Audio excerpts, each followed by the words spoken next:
A YouTuber has been sentenced to 6 months in prison for intentionally crashing his airplane in order to gain views online. 30-year-old Trevor Jacob pleaded guilty to destruction and concealment in an attempt to obstruct a federal investigation. Horry County Schools security coordinator was asked to resign by the superintendent in March after the board's request. That's according to documents obtained by News 13. Officials in Georgetown County are increasing school safety measures after a student was charged this week for allegedly making school threats. As we told you yesterday, authorities arrested a 15-year-old Carvers Bay High School student. Right now, we've been seeing a lot of different members of these local fire departments, law enforcement, going in and out of the recreation center to pick up some food, some Chick-fil-A, just to kind of take a break from all of the work that they've been putting in so far today. There is music all around us. The energy is great for day 2 of CCMF. And this 4-day festival, it takes place along Ocean Boulevard. You can see the beautiful ocean behind me on the old pavilion site. This is the vice president's 7th visit to the Palmetto State, and she certainly didn't hold anything back during her comments today. She spoke about everything from women's health care to protecting voting rights. A fisherman spotted James Jordan's body days after he was shot and killed in an area known as Gum Swamp. The body was severely decomposed, and it was taken to a hospital in New Bern, North Carolina. I was told that if I ever did anything that they didn't want me to do, that they would kill me. If they didn't kill me, they'd kill my family. 20 years ago, Brian David Mitchell held Elizabeth Smart at knife point and took her from her bedroom. And for 9 months, Mitchell and his spouse, Wanda Barzy, tortured her. I felt like my best chance of being rescued, of getting away from them was simply outliving them. Was recognizing that I'm quite a bit younger than they are and that they will die before me. Smart was found and rescued alive, a moment that shocked the nation. Very fortunate with my life. I feel like if I went back in time, if I could go tell my younger self something, I would tell myself, keep going. It's going to be okay. That's the advice she now gives to other sexual abuse survivors daily through her platform. There's so much fear. There is so much shame tied up in these kinds of crimes. You deserve to be respected.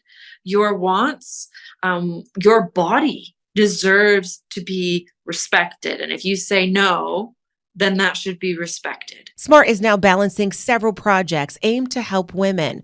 The Elizabeth Smart Foundation, Smart Talks, a podcast, and Smart Defense, a self-defense class for women and girls that she and her team are working to get into universities as an accredited class. We want to give you confidence. We want to help you realize you are powerful. You are worthy.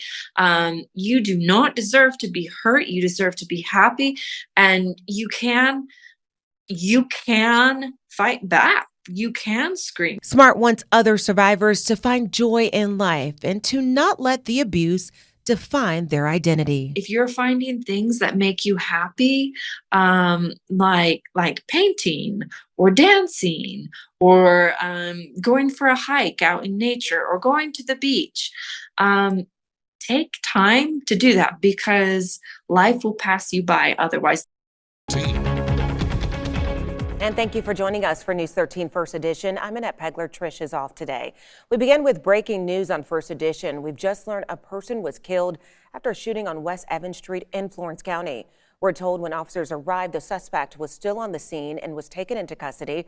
Other details surrounding the shooting are limited right now. This is a developing story. News 13 will stay on top of this investigation and will keep you informed. I traveled to Southern Correctional Institution in Troy, North Carolina to speak exclusively to Green. In part 1 of this 2-part series, you'll finally get to hear from Green on his account of what happened and why he feels the court system failed him. 32 years. That's how long Daniel Green, the man convicted in the death of James Jordan, NBA great Michael Jordan's father, has been incarcerated. I'm managing the best, I think a person could under these circumstances. The murder, connected to arguably the greatest NBA player of all time, stayed in the headlines for decades. Although Green has spoke to media before, he's coming forward again because he wants the unedited truth revealed. There's a presumption of criminality, especially when it comes to, people that look a certain way in the society, people that talk a certain way, you don't use the proper grammar if you dress different or whatever. So that's hard to overcome. Authorities arrested and charged Larry Demery and Daniel Green for robbing Jordan and then killing him. His body was found nearly 2 weeks later in a swamp in Marlboro County. Demery took a plea deal from prosecutors in exchange for telling them who pulled the trigger. As a 50-year-old man, which is where I am right now, to ask me why did I do something like that now, like I would not be able to give you a rational reason. But Green says he was not the person who shot Jordan. He doesn't deny helping his counterpart, though, get rid of his body. The two were longtime friends. Why help your friend? I mean, I know like you guys have been friends since third grade, but if you see that there's a body, it's an expensive car, did you guys not have any idea who that person was at the time? I didn't know. I think he knew. I think there's a possibility that he knew because there's been talk about a championship ring, but I've never seen a championship ring. According to some witnesses, Larry Demery did sell the ring, but why did I do it? I mean, I was a kid. It was that teenager mentality that Green says caused him to make poor decisions. From age 16 to 18, he says he served time for another crime that he never committed and claims his incarceration during those years likely stunted his development and influenced his decisions. No matter what I said, nobody believed me, and because I was saying that I wasn't guilty of the crime, that brought retaliation. When you heard about the plea deal, how did it make you feel to hear that your friend since third grade, after all these years, had threw you under the bus and said that you were the one that shot and killed James Jordan? I didn't believe it. I didn't believe it. More than 3 decades later, Green believes that he felt his case was leverage to get the 1994 crime bill, signed by former President Bill Clinton, passed. The bill created harsher penalties and incentivized states to build more prisons. Critics argued the bill fueled mass incarceration and disproportionately affected minorities. They weaponized the case. I mean, specifically Congress, Dorgans, Senator Dorgan, Senator Curran, specifically spoke about it and spoke about how it was a high-profile case, and because it was a high-profile case and it was Michael Jordan's father, that they could use it to push this bill through. He also says his case included many judicial and procedural errors, one of which involved the jury verdict. Documents show the jury stating no to the question, did the defendant kill or attempted to kill the victim? They did, however, say they felt Green was a participant in the underlying felony and exhibited reckless indifference to human life. Green recalls one juror account. She specifically says that we were checking boxes, but that we did not unanimously believe that he killed him. So then you ask, well, how could you convict me when the judge instructed you that in order to convict me, you had to find that I killed him?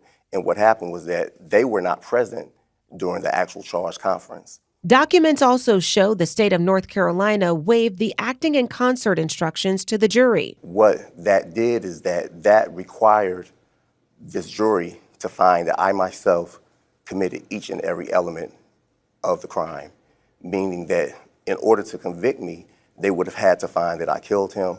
They would have had to find that I robbed him, and that I conspired to rob him. So this is the ring.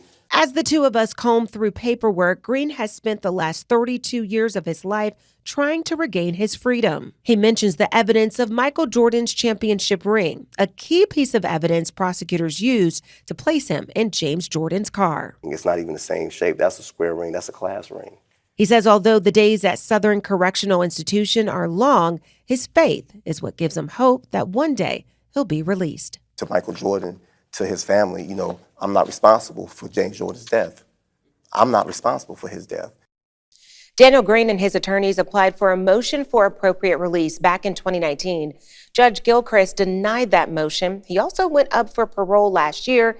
He was denied earlier this year. However, he's still determined to be released. In part 2 of our exclusive story, we'll detail his parole journey. You can look for that story next week.